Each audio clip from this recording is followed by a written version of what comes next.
Chers frères et sœurs, amis dans le Christ, bonjour et bienvenue dans ce quotidien Jésus, journal quotidien d'expression chrétienne.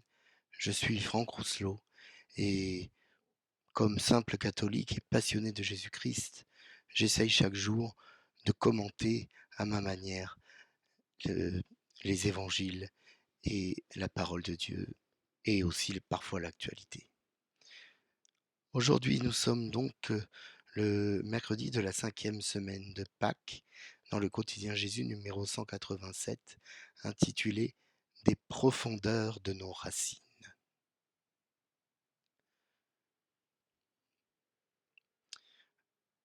Saint Jean d'Avila, que nous fêtons aujourd'hui, prêtre espagnol, a grandement participé au renouveau catholique de l'Espagne au XVIe siècle.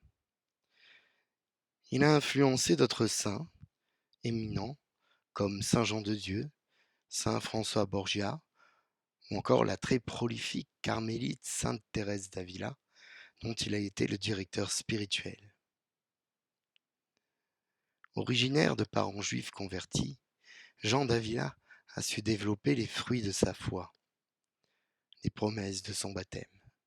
Faussement dénoncé pour hérésie, il est emprisonné puis reconnu innocent.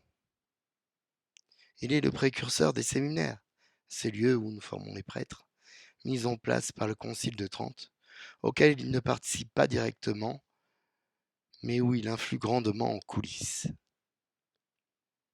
Même son passage en prison fut fertile, avec de très beaux écrits.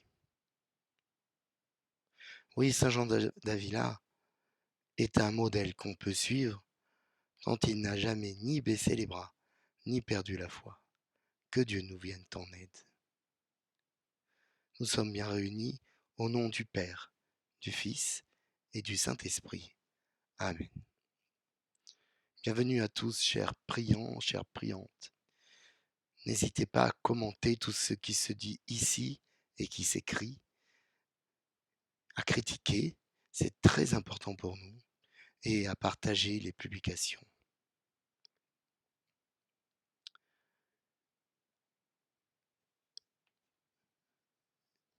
Prions pour les enfants malades, particulièrement pour la petite Alba qui est atteinte d'un cancer. Demandons au Seigneur de les guérir. Prions pour les enfants victimes d'abus. Que justice soit faite et que la protection des mineurs soit impérativement l'affaire de tous. Prions pour ceux qui se battent pour leur foi chrétienne à travers le monde, parfois au prix du sang, et qui ne se laissent pas arracher de la vigne. Puisses-tu, Seigneur, leur donner la force de continuer à croire et de retrouver la liberté de culte. Oui, espérons et bénissons le Seigneur, il est bon, éternel est son amour, en lui rien n'est impossible. Seigneur, prends pitié. Ô Christ, prends pitié. Seigneur, prends pitié. Dans la liturgie du jour, nous continuons à lire les actes des apôtres et aujourd'hui, un problème se pose. Voici que des, des personnes viennent enseigner les premiers chrétiens en leur disant qu'il était essentiel d'accepter la circoncision. Et Paul n'est pas d'accord avec cela. Et Paul va provoquer finalement un des premiers conciles à Jérusalem où les apôtres vont parler de ce problème et statuer sur ce problème. Aujourd'hui, nous lisons dans l'évangile de notre Seigneur Jésus-Christ selon saint Jean au chapitre 15.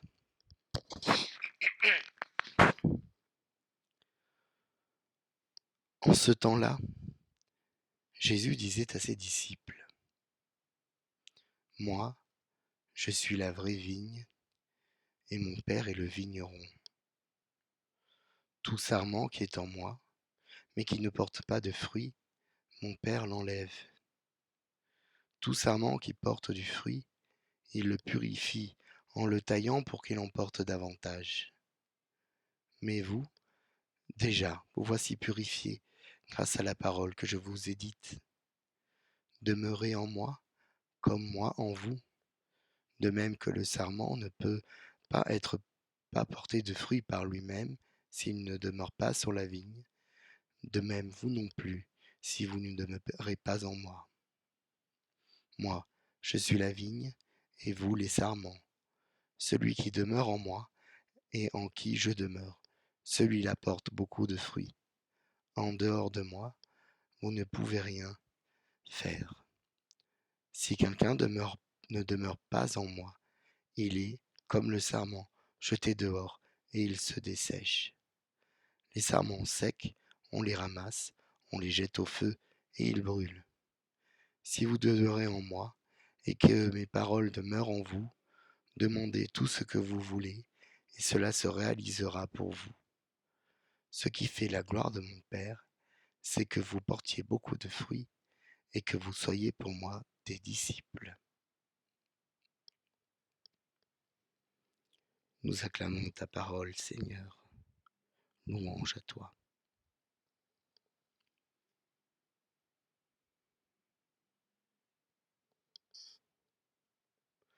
De la vigne qui puise ses forces jusqu'au plus profond de la terre, poussent des rameaux, des branches qui donneront de belles grappes, de raisin. Ce raisin, s'il est ramassé, deviendra du vin. Autrement, il se flétrira avant de tomber. Nous voyons là que la vigne fait son travail, celle de donner des pousses. Aux pousses, elle, de continuer cette tâche, d'une part en donnant des fruits, d'autre part en rendant ces fruits utiles. Oui, Seigneur, tu es la vigne. Dans certaines traductions de la Bible, on dit le cep, c'est-à-dire le pied maître et originel de la plante, qui permet à la plante à la fois de tenir et de grandir. Nous sommes à la fois les rameaux, à qui tu donnes la puissance de ta sève pour qu'ils fassent croître le raisin, et les ouvriers qui ramassent ce raisin. Une pousse qui ne donne rien est arrachée, car elle affaiblit la plante. Si nous coupons la vigne à la base de son pied, les sarments ne peuvent plus rien donner. Certains ont entrepris, durant les siècles passés jusqu'à maintenant, de couper cette vigne, dont ils avaient pourtant tant profité des fruits. En niant les racines chrétiennes d'un pays, d'une région, on perd la sève transcendantale qui pourtant abreuvait si bien le sol. On finit par se dessécher, sans laisser à nos enfants la possibilité d'en vivre à nouveau. Se détourner de toi, Seigneur, est une erreur de jugement et une erreur de chemin. Les arguments de ceux qui entreprennent ce travail de sape sont nombreux, et nous les connaissons bien, comme les croisades ou l'Inquisition. Non qu'ils ne soient totalement faux, mais ils sont soit manipulés et extraits de leur contexte, soit tout simplement déformés. Il serait trop long de rentrer dans un débat historique, mais lorsque des pays occidentaux sont intervenus dans certains pays face à l'invasion de tel ou tel, dans les temps modernes, quelle différence avec les croisades des siècles passés. L'Église, qui n'a pas d'armée, est liée aux États. Je ne défends ni les croisades, ni l'Inquisition, et encore moins les guerres. Je dis simplement que juger avec le regard actuel n'est pas une démarche honnête, surtout lorsque le seul et unique but est de venir te décrédibiliser et t'éloigner, Seigneur, de ce que tu as choisi. Mais tous n'ont pas déserté. Et nous voici une multitude à te suivre. Nous voici une multitude à être arrachés aux pieds solides que tu es, et par la grâce de ton Esprit Saint, force agissante, nous donnons des fruits, des enfants qui nous suivront, et de multiples grâces comme la charité, la foi, l'espérance, l'entraide, l'amour des autres. Oui, ces fruits demeurent, car ils peuvent éclairer jusqu'aux extrémités de la terre. Oui, que les ouvriers à la moisson soient nombreux, car il n'est pas bon que les fruits pourrissent, mais au contraire, qu'ils soient raffinés par la main de l'homme pour s'anoblir, de beaux fruits pour une belle récolte, remplie de toi, Seigneur. Dans l'abondance de la création, comme au jour tranquille de l'Éden. Amen. Alléluia.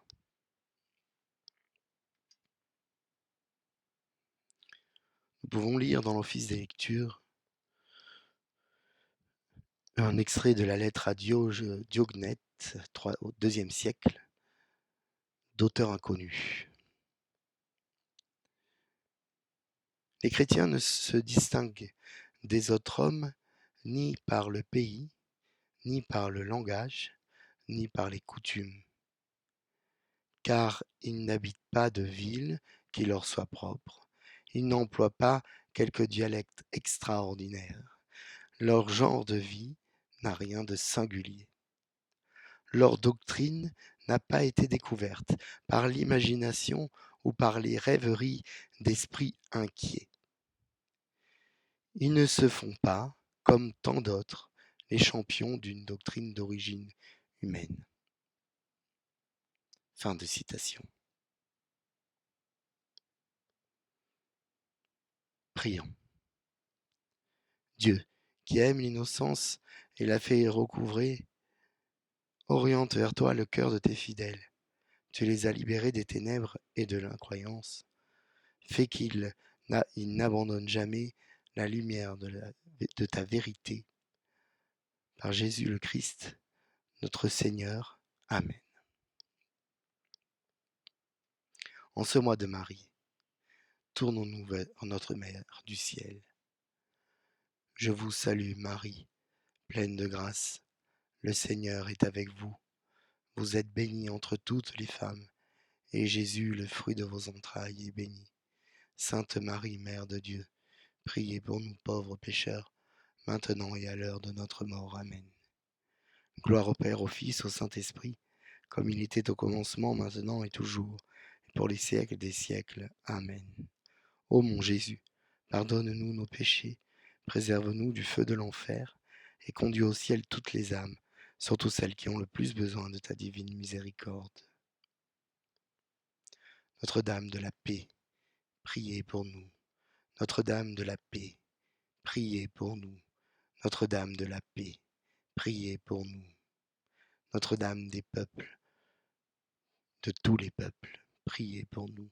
Notre-Dame des petits et des pauvres, priez pour nous. Notre-Dame de France, priez pour nous. Chers frères et sœurs, je vous souhaite un bon mercredi. Je vous conseille de lire l'intégralité de la lettre à Diognète. Il est très facile de la trouver sur Internet, puisque c'est un texte libre. Vous la trouverez sur jésusmarie.com par exemple. Si certains ont du mal, éventuellement, faites-moi signe dans les commentaires et je vous mettrai un lien. C'est une lettre assez courte, très ancienne, 2e siècle, et qui nous parle à l'Église d'aujourd'hui. C'est une lettre qui peut vraiment vous éclairer dans votre chemin de foi. Ensemble, en communion, demandons à Dieu qu'il nous bénisse, lui qui est Père, Fils et Saint-Esprit. Amen.